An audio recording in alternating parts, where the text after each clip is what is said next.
Hey, what's up everyone? I hope you're all having a wonderful day or night. I hope you will enjoy today's video, so let's just get into it. Peter Pan syndrome of the men in Bali. Babe, you're coming to Bali? How exciting. You think that you're gonna find the love of your life here? That's cute. And I hope that you're ready for the emotional baggage that's gonna come along with that. But anyway, somebody asked me, how would you describe different people in Bali? And I would describe all of the men that live here or are here long term as all having Peter Pan syndrome. 30-year-olds think that they're 20 again. 40-year-olds think that they're 25 and exclusively date women in their 20s. It's like, I'm just not ready for a commitment. I'm just not ready to settle down yet. I'm sorry, Jonathan. What are you ready for? You're 40 and balding. You think you are, DiCaprio? The amount of tech bros, Bitcoin, property development, and gurus. It's a lot. Out here, they can afford to party like they're royalty and flex. Please just be prepared. Chances are you're not gonna meet the love of your life out here, but you will have fun. And that's where I'm gonna end the video, cause to be honest, I've heard enough. I don't even know what the Peter Pan syndrome is, and even if I did, I would still not care all that much. But let me make sure I got this right. I'm gonna go on vacation in an exotic place, and I'm not gonna be looking for a wife. I'm pretty sure that was the point you were trying to make, but what was the point you were trying to make? How is me going on vacation and not looking for something long term is surprising to you? I'm only going for a week. What do you think is gonna happen on that week? I'm gonna propose, we get married, and we also finish the honeymoon in the same week? No, I don't think I'm gonna do any of that.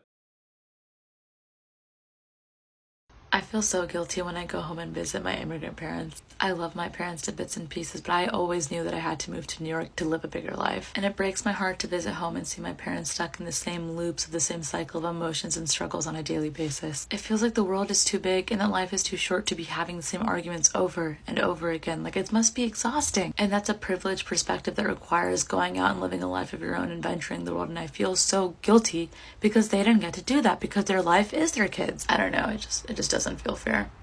Yeah, I know exactly what you mean. You poor little thing, you. The hardship you go through living that big life, looking at your parents struggle. And I will check your next videos, because I'm pretty sure there's gonna be some people calling you selfish and you're gonna pretend you're not. This is the caption on her video. Does the immigrant child guilt ever go away? Real question. You mean the guilt of living that big life like you say you are and not helping your parents one bit? Oh, their entire life was their kids, but I'm living my big life now, so who cares? Yeah, let them struggle. Even to think about their audacity to struggle when you're living your big life. And one question for my American viewers. Is San Francisco Bay Area in New York? Did I fail school that bad? And life for that matter? Men love when you look healthy and youthful and hydrated. So when I was like 19, I was in Europe, met this Australian dude at a bar, drank way too much. Told him, I was like, I gotta go to bed. He was like, great, I'll walk you up to your room. We got in the elevator. I proceeded to throw up all over this man, projectile, just completely, all over him. Okay? He gave me a hug. Good night. I never saw him again. 2 years later, this man messaged me on Instagram. He said, and I quote, in my 6-month backpacking trip through Europe that year, you were still the hottest woman I met there.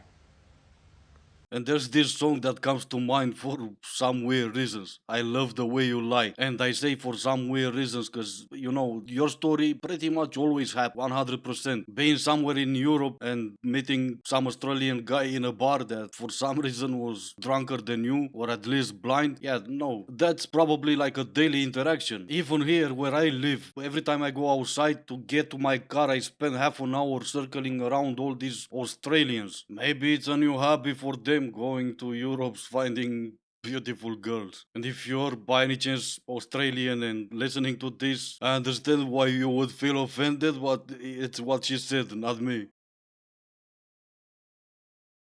Story time. Last night I'm out for drinks with one of my girlfriends, right? And these two guys come over and start trying to make conversation with us. And we're polite, so we kind of engage and we're chatting away. And at some point in the conversation, the guy turns to us and he goes, so when we saw you guys, we thought that you, pointed at me, were going to be this really mean bitchy kind of character, and you, pointed at my friend, were going to be the really sweet, lovely, chatty girl. But in fact, it's the other way around. How crazy is that?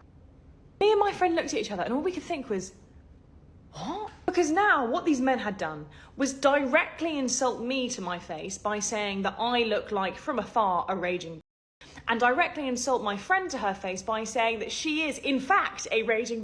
which I would say she's not. She's an absolute delight. And I did think to myself, like, if you guys are trying to chat us up, like, what's your game here? Like, how's that gonna work for you? Pretty well in some cases, not that well in others. Break a little bit of some ego, fade into some insecurities, and I'm not saying it worked and they're in your head, but you made a video about it. The second option was they were never tried anything. Maybe they just reached a conclusion and that was their way to end the night. And it's probably this one, cause otherwise if they would have tried something, I'm pretty sure you would have mentioned it. I'm gonna have to read this for everyone just listening. Don't worry, girl. Sometimes you gotta let him go back to the girls in his league. I'm guessing this is because he was ugly. But hey, shout out to all the ugly guys pulling girls out of their leagues. I'm not sure if this makes me feel better or worse about myself because I'm not ugly enough to pull someone like her. But I guess I'm gonna have to move on with my life like nothing happened. And yes, I know what you're all thinking. She's just another one of those Instagram models. But you would be wrong. She is in fact a surgical veterinary tech. And yes, I know what you're all still thinking, but maybe she's half naked all the time because she can't afford clothes. Anyway, back to you, princess. See, you're out of his league, and that's great, but are you really? I mean, the things you've done last night, the two of you, that I can't even say here on this channel because I'm trying to keep this respectful and polite and PG, whatever, and safe for work. But I'm guessing one of those things is the reason why you're standing up in this video. I mean, it might have seemed like a good idea in that heat of the moment, but you know, I would recommend sleeping on your belly for a while. And going back to out of his league, I'm gonna try to use an example, but there's no way I'm gonna keep this short because I won't be able to. So if you're gonna click out of the video, I appreciate you for watching so far. Thank you, and hopefully I'll see you tomorrow. Now let's take a respectable sports club. I'm not really sure which one to choose, so I'm gonna use the Cleveland Indians. Wait,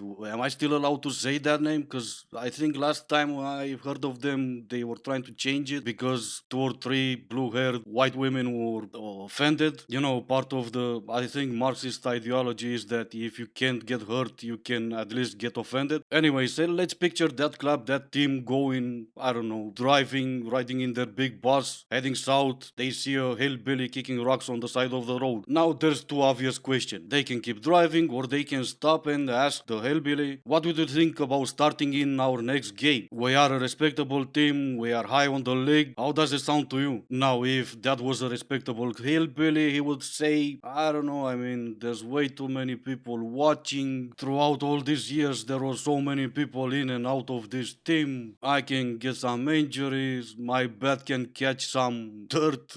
I'll have to take it to a specialist, then head to a pharmacy and buy some polish because it needs repolish. But let's say he's not respectable and he says yes. Is it really his fault or the team's fault? And there was a point I was trying to make, but I failed miserably. But still, the part that is relatable to you, just because someone has a big bat doesn't mean you make it part of your team. Actually recently went on a date with a guy who actually spilled the tea on why guys ghost. If you get ghosted after the first date, it doesn't necessarily mean that he's not physically attracted to you. Sometimes a guy or a girl could be really physically attracted to you, but then they just don't necessarily feel like a romantic connection, or they're probably seeing multiple other people. Think of it kind of like a soccer game. You are the girl on a bench right now, and he's out there playing the game. Or he's seeing somebody else or seeing multiple other girls, and he's just kind of, he doesn't want to like completely cut you off and be like, hey, this isn't working out, because he might change his mind. So in his head, he's like, I'm going to just distance myself, but keep her around just in case I change my mind. Are you going to be a bench girly, or are you going to get off the bench and go out there and find somebody who's actually giving you the attention and love and effort you deserve? It's up to you. See, I should have used her example, even though, no, it's football, not soccer. Go ahead, hate me. Anyway, sometimes you can be the bench girl, sometimes you can be the referee giving red cards to all the players. To me, it's quite simple, and I kind of understand why for you it's that complicated, but I'm gonna try to simplify it for you. Just because I'm physically attracted to you doesn't mean you were not that annoying on our first date that will make my head hurt every time I remember your name. See, it is in fact that simple. Your looks are not enough for a guy to want a second date. 5 facts that I stand by. 1. You are single until you are married. Until there is a ring on that freaking finger. Great. I'm sure the rest of your points were just as dumb and I don't have to listen. You're single until you're married. And that right there is the reason why you're always gonna be single. And honestly, I hope you enjoy it and make the best of it. Because I know for sure if a man enters your life, you're gonna make him absolutely miserable. Interview talked about how she's not dating men anymore. I do think this is part of. Sadly, I know so many women who feel this way. I have chosen not to actively date anymore, not to actively seek a partnership. So if it happens, and that's great. And if it doesn't, that's great. But I have to admit that I have reservations about dating men in the future. Thankfully, I'm not hetero, so I'm okay with that. But the fact that I have never experienced a loving relationship with a man, which is not a high standard or a hard target to hit, that's just very troubling to me. And not only that, but that the majority of my relationships were abusive and or exploitative. I can't help but ask the question, is it possible for a woman to have an equitable relationship with a man in a patriarchal society? And how do we create safe spaces for women in hetero relationships until we dismantle this system of oppression? Oh, you are going for 2 out of 2. Dumb and dumber or dumb and insane. All your past relationship were, yeah, I'm sure all your exes were narcissists. You were never in a loving relationship with a man. Well, that's fine. But you raised the question, I'm gonna raise mine. Thankfully for you, you're not hetero. So if you only had problems with relationship with men, what about your past relationships with other women? Was any of your relationships ever your fault? Did your relationships with other women ended because maybe you were absolute angels, the both of you, and you're now single because you couldn't find the opposites to attract? And I know I asked more than one question, but I'm still gonna ask one more. How do you dismantle something that doesn't exist? What's something you've done for love or money that you regret? This was with like my ex. This girl like was feeding him alcohol when he was drunk. They like and he was cheating on me. So I had a camera in his apartment and then I found out when she was in there and then I broke in when she was in there because I made a copy of his key and he didn't know. And then I got her key and then I made a copy of it. And then I broke into her apartment. I started just like leaving in there because she had a boyfriend. I'd leave like condom wrappers and like empty condoms with like mayo in them. So like he would find them and know that she was cheating. And then he broke up with her and then I like started talking to him. Like my original plan was to like him because I was angry. Like I was gonna have like breakup sex. But then he was just like really boring. So I just ended up ghosting him. Yeah, I know, dude. I had the same look on my face too. I didn't even need to look in the mirror. I felt that look on my face. And you know for sure if her ex mentions her being crazy, there's gonna be some girl asking, that question. What did you do to make her crazy? Yeah, because there's no way she was crazy from the beginning. Is it even cheating on you if some other girl was feeding him alcohol way over his limit? Maybe it is. I'm not even gonna argue that point. The saddest part in all this is that young man holding his own mouth, that's her current boyfriend. And this is the reason why I say all the time, don't put your D in crazy and stay safe. Yes, I know it's gonna be all that good in the bedroom, but it's not gonna be worth it in the long run. Did you know that there are more planes in the ocean than submarines in the sky? Yeah, I'm not even gonna try. No, I didn't know that. Anyway, this is gonna be the end of the video. As always, I do hope you enjoyed it. If you didn't, I still appreciate you for making it this far. Thank you all so much for watching. Stay safe and I will see you in the next one.